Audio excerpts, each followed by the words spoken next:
scripted. Oh yeah, there's this little subtleties, and then you're trying to have the whole thing connect. Takes longer than people think. How long does it take for a player to feel comfortable again? That varies, right? And I think the general answer to a question like that would be when you're not thinking about what you're supposed to do while you're doing it. And once you're back to just reacting to the game, reacting to your teammates, then you're back in the flow, if you will. Does it matter, defenseman or forward? Is it harder to come back from an absence if you're up front compared to the back end? I really can't answer that, not having been a defenseman or a forward. You can probably, if you're a winger, you can probably hide a little bit longer, just in terms of what's asked of you by position. Centerman, obviously, you got a lot of responsibilities. So it might take longer, but you don't have longer to take because they rely on you more. And certainly when you're going back defensively and you're under pressure, puck retrieval is such a big part of the system here with the Golden Knights. We saw it with Nick Hague, a little bit of rust leads to a turnover, leads to some unsure play, leads to a goal. So maybe it's defensemen, centermen, wingers. And you want everybody in the lineup if they're healthy and they're cleared, right? Yep. But even that situation yesterday, Whitecloud's still working his way back. He hadn't played for the first 10, 12 games of the season. Right. And then Nick Hague comes back from an absence, and they happen to be paired together. It makes sense that you put them together, but it's not the perfect scenario, and it makes it a little more challenging. Yeah, so he hasn't hit his stride yet even. And then he has, his partner, but they haven't played together in forever, in hockey terms. Nick Hague and Zach Whitecloud. So, yeah, so there's some, it's a long season, so there's lots of ground to cover. They will get there. To have all the four centermen and all six defensemen in your lineup and intact, that's a good thing. We're not saying there's anything bad about it. Two of the three losses in regulation on this trip have come in the form of hard luck decisions for the two goaltenders. One, basically a 1-0 game against the Washington Capitals, in which Logan Thompson was great watching, and that's got to be tough watching the other guy stand on his head the whole game too. And then yesterday, it was a 2-0 decision, empty netter, but Aiden Hill did a good job keeping his team in. Yeah, both goaltenders played very well in those shutout losses. I think that's more people will be talking about. Wow, we got shut out twice. We only got shut out twice all last season or something. I think that's right. And both goaltenders played excellent in their shutouts at the other end. Is there concern offensively? No, I don't think so. No. I mean, they didn't score on some breakaways, and we talked a little bit about it in the postgame show. I thought maybe if there was anything yesterday, in yesterday's game, they didn't have a lot of extra bodies at the net for some of those chances. Is that a 4 games in 6 nights type thing? To me, there would be. I mean, plus you forget that you had to travel across the country. You had the White House stop. I mean, so it's been kind of an active, full event week, if you will. And now you have a few days off on the road. This is the longest 5 game. It's just a bizarre trip because it didn't have much hockey at the beginning, not much hockey at the end, and it was all packed in the middle. It's a 10-day road trip I know. for 5 games. Right. Well, and then you add in off the front half of it, and right. yeah. You left Sunday, and Monday was the White House. Tuesday's a game. Then you got into a little bit of like 3 and 4 nights, and then you got 2 days off on the road in a city. So you're 3 days in a city. That doesn't happen very often.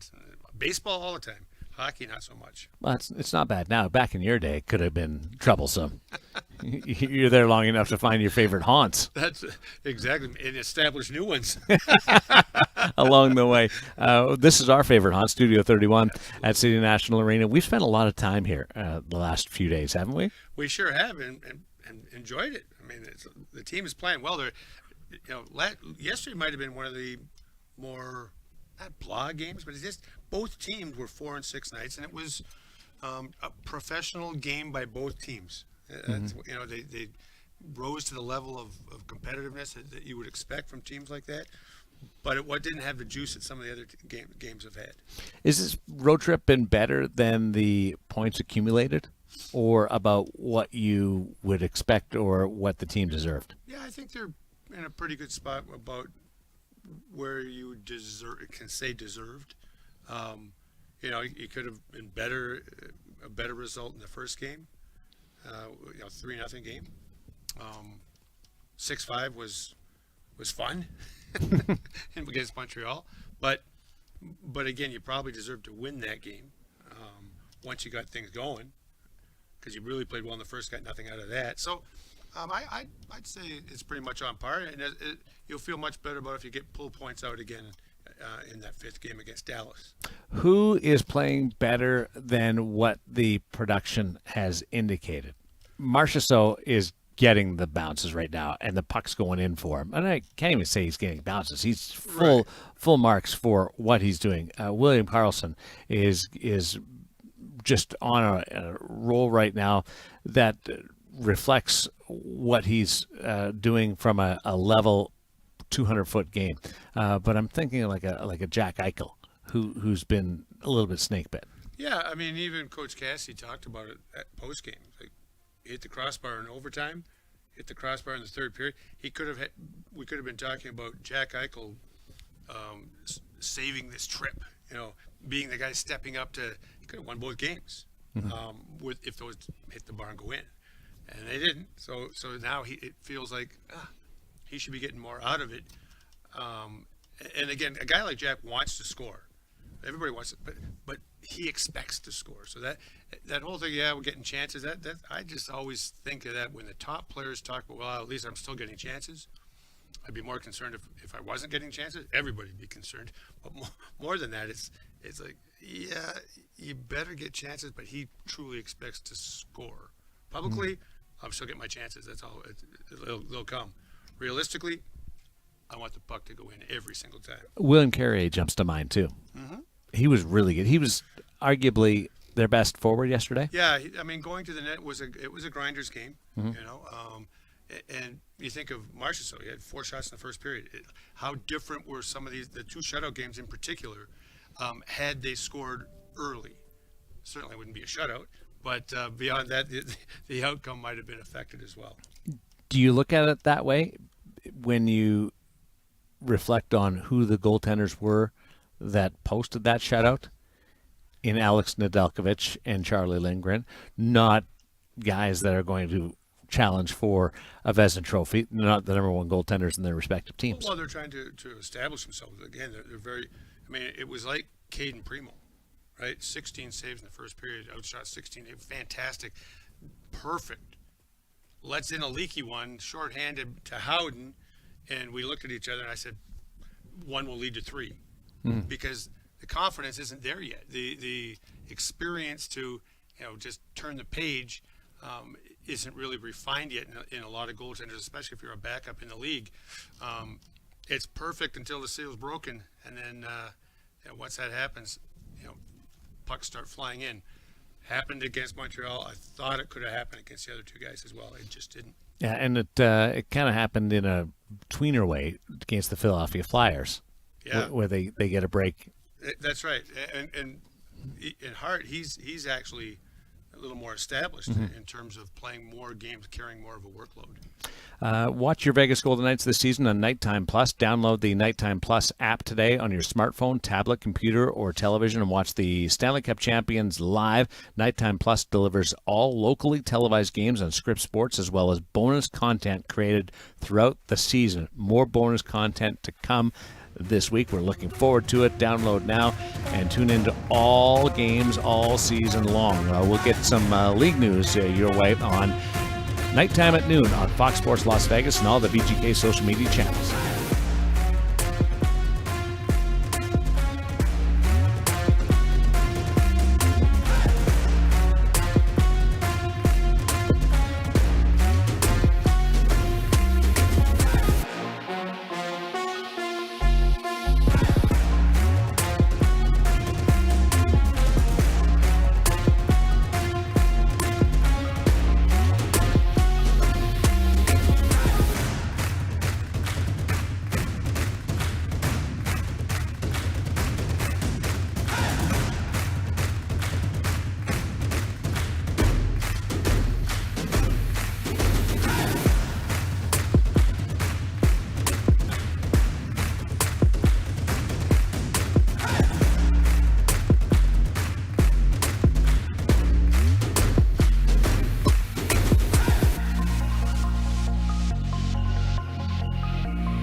National Hockey League back from Europe in the Global Series with 4 teams over there. We'll talk about that plus some fallout from the performances from the various teams that went over. Toronto Maple Leafs are in that middle ground. They look good. They slip back. They look good. They slip back. But something that's happening there is Michael Nylander has a point streak from the start of the season. Is it now officially time to give it some legitimacy in what's happening with Nylander, who's in a contract year?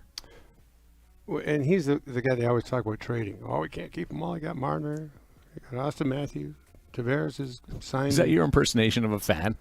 Yes. Well, I got rid of Twitter, so that's what it sounds like. Or X. He's always been good, and now he's playing great. Very skilled. Took it overseas. He was the star of the overseas excursion to Sweden. Well, it's his own country, I right? know, Like right? delivers. He's got a 17-game point streak from the start of the season. I mean, to me, it's funny that he hasn't done this before. He's so talented. Playing with Tavares, they just seem to really be in sync. Let the record show Darren Eliot just called William Nylander an underachiever at the start of his career because he hasn't done this before in because posting a expectation- 17-game point streak. I think because expectations were unrealistic. I think they always wanted more, knowing that he looked like he could deliver, and he's delivering on that kind of, if you the advanced scouting attached to him. But he was one of those very streaky guys. You know, he'd go, and when I say he wouldn't give you much if away from the puck. He's gotten better, like a lot of players do over the course of time. Who's their best player? Who is their best player? Matthews is a great scorer. I like John Tavares. I think he's Well, John Tavares isn't one of their best players. Austin Matthews, yeah, Mitch Marner. Mitch Marner, right? Those guys are. I mean, those guys play. But like when he's your captain, and he's experienced. They have good depth. They have a good team. They have 2 grid lines. Their blue line is still flawed. I'll be curious to see what happens throughout the season. Well, I should ask you about Toronto then. Who's their best player? Austin Matthews? I don't know. Austin Matthews is going to be the highest paid player next year in the National Hockey League. And you say their blue line is flawed. Like, it's not as good as the Golden Knights, but there are a few 6-7 deep blue line cores that match it anywhere. Minnesota loses in overtime. They get a couple of good performances. Are you seeing a sign of the turn with Minnesota? They think that they're closer to their game, but it's been under the radar a disappointing start for the Wild. It has been. They've got, again, good players, collective game. Eriksson Ek, Kaprizov kind of makes them go. He's been slower, to start. I don't know. I mean, I've probably watched them play twice completely. That's it. So it's hard to make an overarching comment on the Wild. They have a good team, but there are lots of good teams. We saw last year. How do you go from good to great? It's a process. Well, Ottawa and Detroit are trying to do that right now. They were the 2 other teams that went over to Stockholm for the Global Series, and they've had mediocre starts to the season.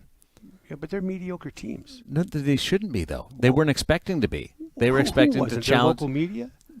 We were all, I think, Maybe you by weren't? and Oh, large, sorry. we were expecting Detroit, Ottawa, or Buffalo to make the playoffs, and the other 2 to challenge for the playoffs. And that's because they've missed for a long time. They have a lot of good young players. That's a long ways away from being dialed in as a group collectively and being good enough, consistent enough to make the playoffs. It's hard to make the playoffs in our league.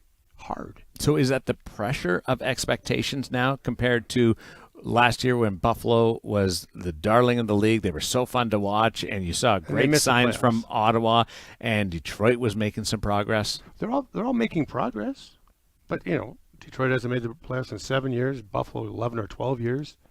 Those are long stretches. They should be getting close. But that's just, I mean, they're in the mix. So you're not buying in at all.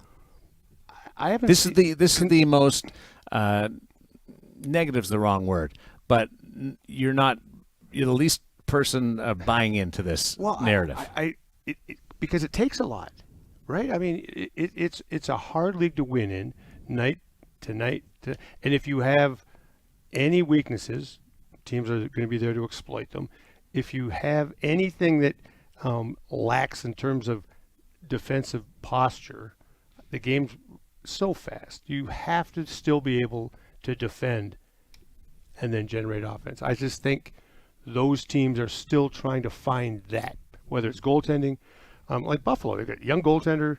These guys are going to be Norris Trophy candidates. It's like, when? Maybe 5 years from now. Well, they can't wait 5 years. So there's growth for all three of those teams still available. That's what I will say. Colorado is finding it. Yes. They scored 6 straight goals against Dallas the other day. You don't see that very often, coming back from a 3-0 down, and Cale Makar becomes the fastest defenseman in NHL history. Were you surprised by that? To score 200 points. 200 assists or 200 points? 200 assists, sorry. Yeah. I was blown away. Me too. I was so surprised I couldn't even get the stat right. Fastest player by a defenseman to score 200 assists. I would have thought that was Bobby Orr for sure. I mean, without. Oh, there's 6 guys I would have thought Coffey, that would have been having that record. And so does that mean that we're both underestimating Cale Makar? Yes. We did. by definition. I was like, really? I mean, okay, man. I know he's phenomenal to watch. The way he skates, handles the puck. But I don't think of him first. I probably should. You think of McKinnon, Rantanen.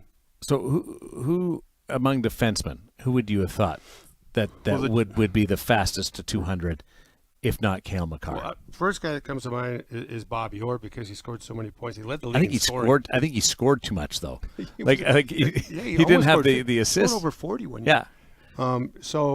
But he scored, over 100 points. He led the league in scoring. Bork broke in young. And played Coffey was part of good teams and had great freedom 80s, to be able to 80s run this game. 80s goaltending. So there, Bork for sure and Coffey for sure. But Bobby Orr came to my mind because I was a little kid and I was like, those numbers had never been seen before. So you're just thinking, well, of course he has all the offensive record, but he didn't play very long.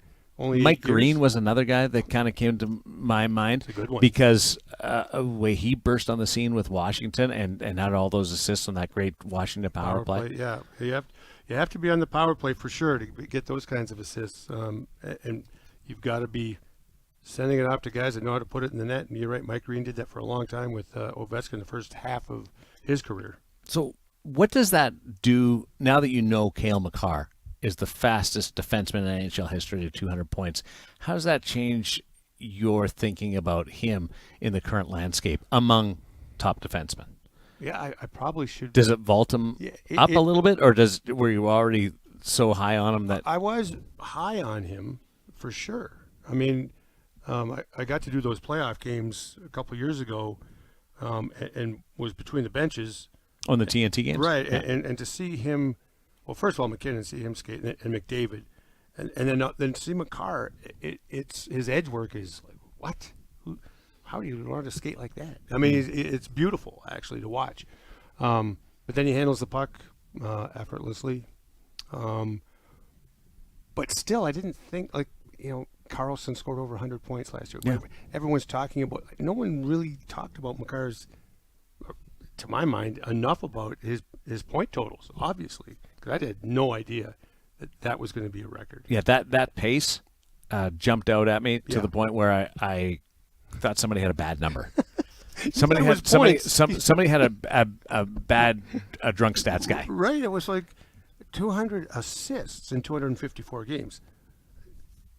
It's like we don't. It's not exactly an assist a game, but it's 3/4 of an assist per game. Like, that's a lot of helpers. And the way that blue line is built, it's so mobile, they have to jump into the play. Very different than the Golden Knights blue line. Yes. And I was on with Doug McLean today. He was on the Chirp this week on that podcast. And he's a coach. He's a general manager.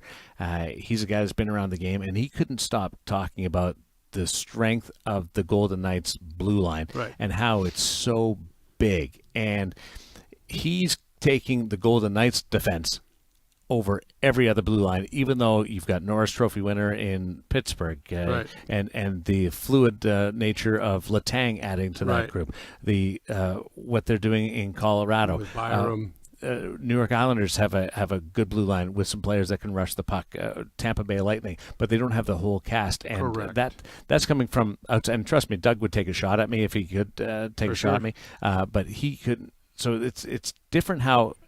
It's funny how it works out that way. You still got talent in a Shea Theodore, who we saw this week, quietly put up points. Pietrangelo was so good in a couple of games, forcing the issue and the pace. I thought that he took it on himself a couple of games. Well, the difference is you've got, everyone says big. Okay, I will call them rangy. They take up a lot of space with wingspan. Reach, and they can all skate. Right, they're all good. There's nobody that's slow of foot. I don't know if there's anybody in the league that is anymore. And the structure is get the puck quickly to the forwards, and so right away, whether you're fast or not, the team plays fast if you're able to execute. And it's like get to the puck. Puck retrievals important. Board work by the wingers imperative. That you make little plays. Support has to be there, but the puck goes up right away for that easy exit. Or if the pressure's on you, it's to your partner and then automatically right up. I mean, it's refined. They've done it so well. They've been doing it so long. So as a group, they're tough to play against because of their ranginess and their ability to be mobile. And they're not looking for. They don't have to gallop through the neutral zone by themselves, but a couple of them can. They can, right? Right. And you see it every now and then, but it's limited. It's not strategic this way, but they are pulled back because of the way the style works. For sure. That they elevate themselves and take advantage of other players. Well, very seldom do you see a strong side pinch that's not all the way down in the zone. They don't gamble at the blue line. They're not passive, but at the offensive blue line, you don't see Pietrangelo very often. He used to do it a lot more. He used to gamble more and more to turn into a 50-50 puck, where that's not good enough because the support of the offensive team traps you more often than not. So now you back off a little bit, but you don't back off all the way to your zone. Like it's really well done in terms of we're going to be aggressive, but we're not going to be risky. And nobody stands out. And I think that will, at the end of the year, the Shade's having a great year. Yes. Petro's very consistent. They're the two Norris Trophy candidates on the Vegas Golden Knights. When time comes to vote, because it's such a balanced group, they will not receive the attention that they should receive in that type of format on an individual trophy race. And Pietrangelo has no chance because he's getting very little power play time anymore because the second unit doesn't get out there very often. Shea Theodore, like this is a perfect example. All the assists he's garnered on this road trip has to do with being at the top at the blue line, the 1 point person on the power play. And if the power play scores goals, you're typically going to get, if you're distributing from there, a second assist at the very bare minimum. Who would you take first overall among defensemen right now? Right now? Boy, it's hard not to take Cale Makar. He plays a lot of minutes, plays in all situations. Yeah. I'd have to, look a list a little bit deeper, but nobody. Owen Powers was a high draft pick for Buffalo, right? Another defenseman. They already got Darlene. So they've got young players who everyone's saying, "Oh, they're going to be great." It's like, well, I hope so. Hasn't happened yet. And there's the defending aspect to it. The grind of it all, it has to fit as a team. Size of teams. Now, Makar's won a Stanley Cup, so we know that he can be a winner. But there's debate at every pick. If you were going to say we're going to rank the top 10 defensemen in the National Hockey League right now, there would be debate at every number. Yeah, I mean, Victor Hedman has done it for so long. I mean, he's Erik Karlsson. Right. I mean, to me, again, that whole notion in San Jose where he and Burns were there, it's kind of the same thing with Letang, and somebody has to give up the puck. I don't know that it helps to have two guys that are high octane like that. I really don't. I don't know if there's enough pucks. I don't know who the number one pick would be in majority fashion, but Makar would be in your top 5. Josh Morrissey got in there last year. Yeah. He's inching away into that group. Theodore and Pietrangelo here. Heiskanen in Dallas being able to do it. Every year there's a different Norris Trophy winner. Like the last time you go back to a repeat winner was Karlsson the second time he won the award. But we've gone 10 years with different winners being able to follow that award. And part of it is the way the game has evolved. You can now defend using your feet. By the way, it's preferable. It's not get to the corner, stick and pin like it used to be, right? But did Vegas change the narrative a little bit with how they won last year? How you look at defensemen? I thought we might see a little bit more emphasis on going back to size. Yeah, but again, it's not like we have behemoths either. There's no one 6'6". There's no sluggos. Nick Hague 6'6" back there. Is he not 6'6"? 6'4". Okay. You can make him 6'6" if you want, but maybe on skates. But again, the whole point. But he can skate. You have great if you're 6'7" and can skate. Skating becomes the element, right? Regardless. You're right. He's 6'4". But I look up at him. Yeah. He always says to me, "I'm a big man, 6'4", 240. I should have known that. I have an echo in my ears. But he looks bigger. But Petro looks bigger. And they're plays rangy. bigger. Yeah. They're right. They're because they can skate. White Cloud, same thing. Was he 6'2"? But their wingspan is big, and because they're able to be, they're agile. They can turn in both directions. It sounds rudimentary, but nobody has a weakness. McNabb, stay-at-home defenseman. He's got really good offensive skills. It's just not. He's just sixth on the, use your skilled. No, I'm here so Shea Theodore, my partner, can really excel. Meanwhile, he has game himself. To me, it's a well balanced blue line, just like the whole team is built that way. Well, on balance. Want to pick your brain on what happened on the Strip this weekend and what your reaction was, because there's some crossover between Formula One and the Vegas Golden Knights. That was fun to watch, the integration between the two sides, and neck protection. There's more and more players that have adopted it in the last couple of weeks. You are part of the Nevada Amateur Hockey Association, so we'll get, I think you're the head of it, aren't you? I'm one of many volunteers, but I'm the president of it right now. Well, that's the head of it. There you go. The Foley Food and Wine Society was created to celebrate 3 of Bill and Carol Foley's greatest passions: world-class wines, exceptional cuisine, and magnificent travel destinations. Members of the society will have access to an entire portfolio of properties around the world and have the exclusive opportunity to join like-minded individuals who seek experiences for the finer things in life. It sounds like Elliot and I, like-minded people who seek the experiences of the finer things in life. Join for free today by visiting FoleyFoodAndWineSociety.com. Back with Daren Eliot and the Formula One side of things after this on Nighttime at Noon.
Golden Knight fans, you can't get enough hockey. Come check out the Henderson Silver Knights at the American Hockey League, playing at the Dollar Loan Center in Henderson. Single game, group, and mini suite tickets for home games during this season are on sale now. Contact the Henderson Silver Knights ticketing team, 702-645-4259, or visit hendersonsilverknights.com to learn more. Two great crowds on the weekend at the Dollar Loan Center for the back-to-back tilt against the Abbotsford Canucks.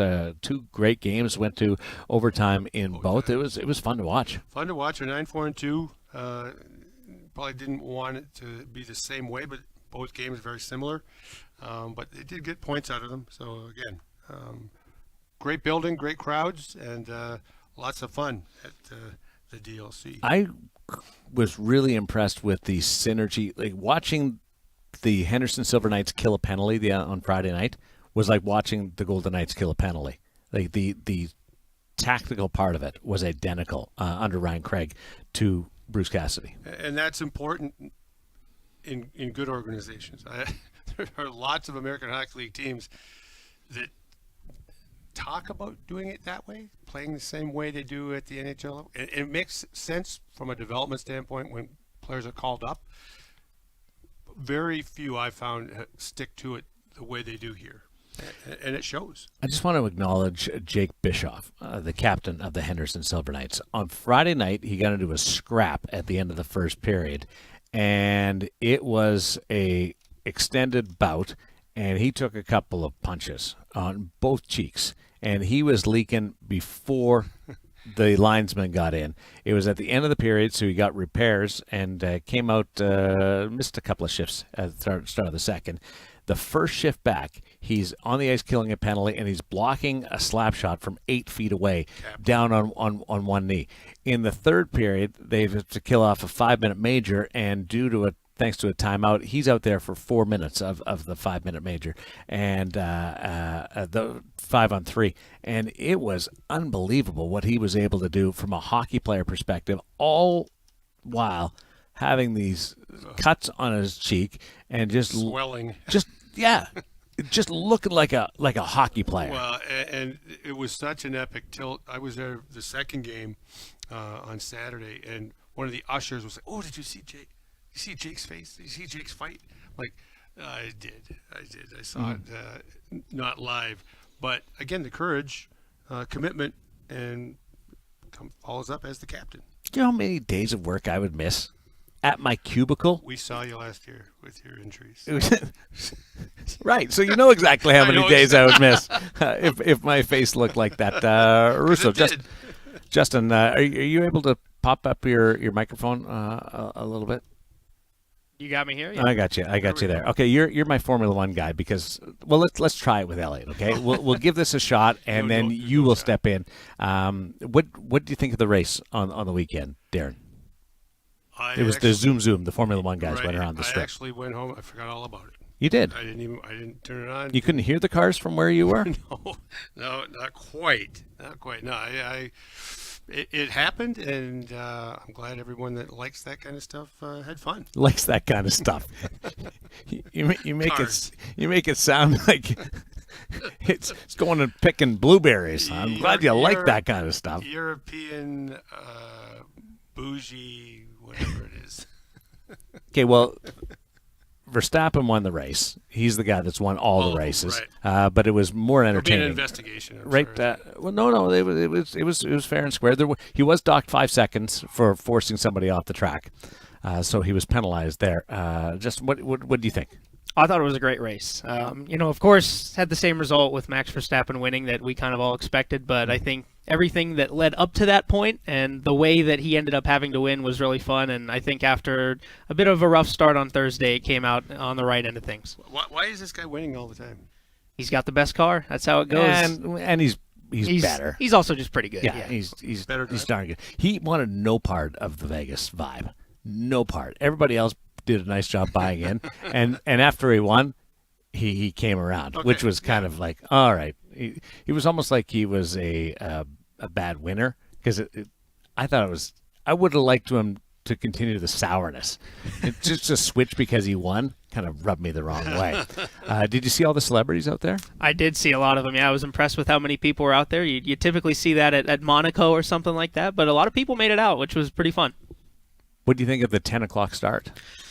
It was a bit to appease the European audience, which I can understand, but so a bit disappointing, I guess, for the East Coast viewers, for the U.S. as well. But hey, it's Vegas. We love a good Saturday night here in Vegas, so I can't complain there. So my family got to see the parade on the track before the start. All the celebrities come down to the cars and everybody's milling around. And who's the guy on Sky Sports that does the walk? He interviews everybody. Martin Brundle. Martin Brundle. It's awesome. It's so cool. He doesn't care. He doesn't have an ego, but he doesn't care who you are. He'll talk to you, and if you don't want to talk to him, he'll probably carve you a little bit. Like Shaq blew him off the other night, and he gave Shaq a little bit of barb. So that was a cool thing as he talks to all the celebrities. But as the drivers walk to their cars, one of the drivers, Valtteri Bottas, or Bottas, whatever you call, I call him Bottas.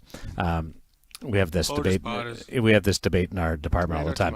He was wearing a VGK sweater. Very cool. I saw that on. That's pretty cool. It's very cool, but again, it's VGK City, right? I mean, it's. I think that's typical. If you're coming to this town, you're wearing that jersey. Did you see the Bottas? Yeah. How do you say it? Bottas, I believe. You Bottas. never know with the. So you say it a third different way. you hear the British pronunciation, and it kind of gets in your head a little bit. But that was really cool to see him repping it. Had the Williams drivers, of course, come visit the VGK locker room as well. Logan Sargent and Alex Albon. So that was fun to see them get involved, and everyone was really embracing it. It was fun. World champion. That's what being a Stanley Cup champion does for you. It immediately they know the vibe. They've seen the pictures of the parade, and away you go. Our going down the strip was cooler for us than it was for the Formula One guys. I'm going to say that looked neat. Going 400 kilometers an hour down the strip, that was fabulous. We were slightly slower on our buses. That's it. But we had more fun, didn't we? We sure did. A lot more fun. When it comes to anything you change, I'm not sure, other than just the disruption of the city. The Sphere was the star, though, wasn't it? Oh, yeah. They had put a bunch of different stuff on it. They put a little helmet on the emoji face that was on the Sphere, too, and they had a bunch of different stuff going on. It was pretty surreal to watch the cars go by and just see this huge, giant thing right there and act as if it was normal, but that's the new norm here in Vegas. There's talk that the NHL draft could be at the Sphere next year, 2024. Scoop, there it is. No, it's been reported a couple of times. I'm not going to lay claim to that. Okay. Plus, if it doesn't happen, I don't have to be the guy that says I was wrong either, right?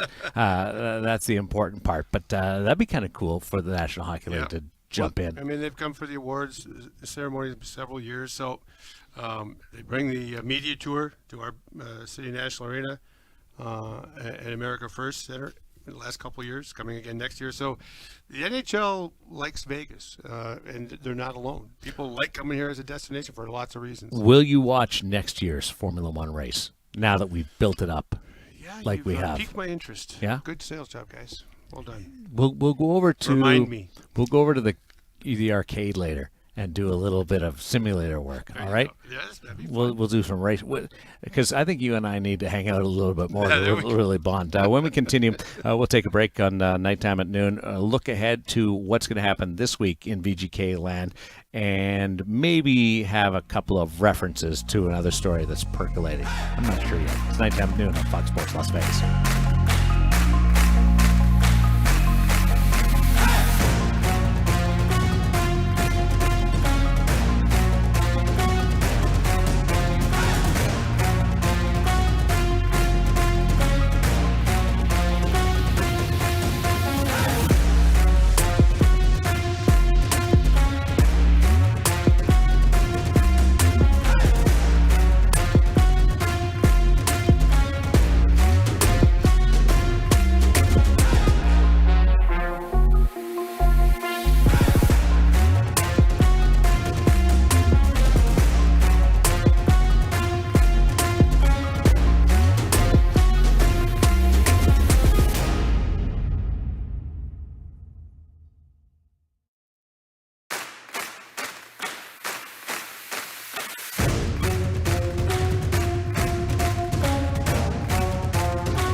One of my favorite things is to ask the producer or the operator a question like 5 seconds before we come back on the air and watch how they handle it.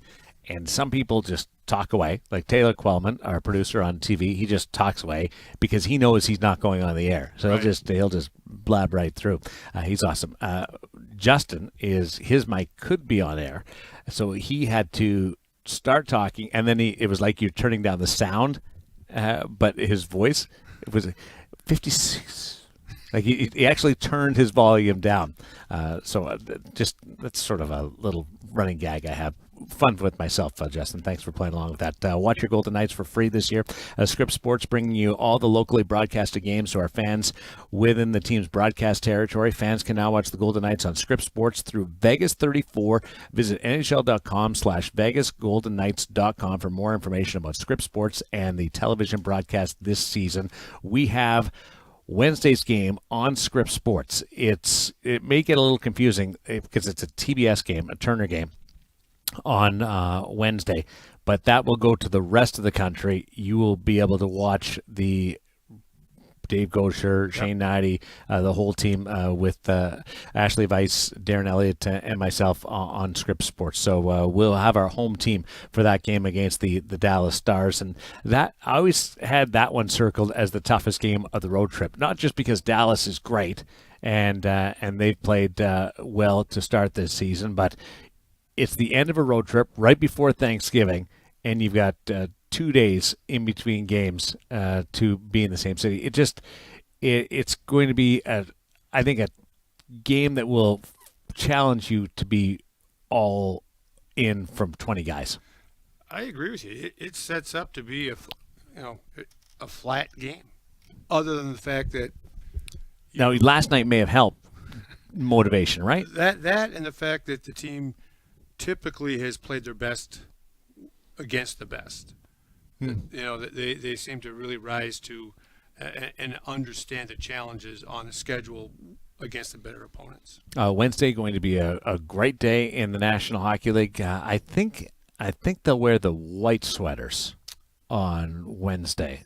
They've got the goal. Yeah. They've got a couple of different options of sweaters to wear these days, but I believe that they'll go with the white sweaters on Wednesday and back to the gold on Saturday against the Arizona Coyotes, which is the Hockey Fights Cancer Night on Saturday. A doubleheader in the Valley on Saturday. Yes. Henderson Silver Knights in the afternoon, and then the Golden Knights against Arizona on Saturday night. And I'm not part of Saturday with you guys. I'm part of Saturday with Justin and we're one McCormick. Big team, right? I know. Yeah, we're that game's televised as well, and it's Tucson, and so it's the Arizona. Yeah.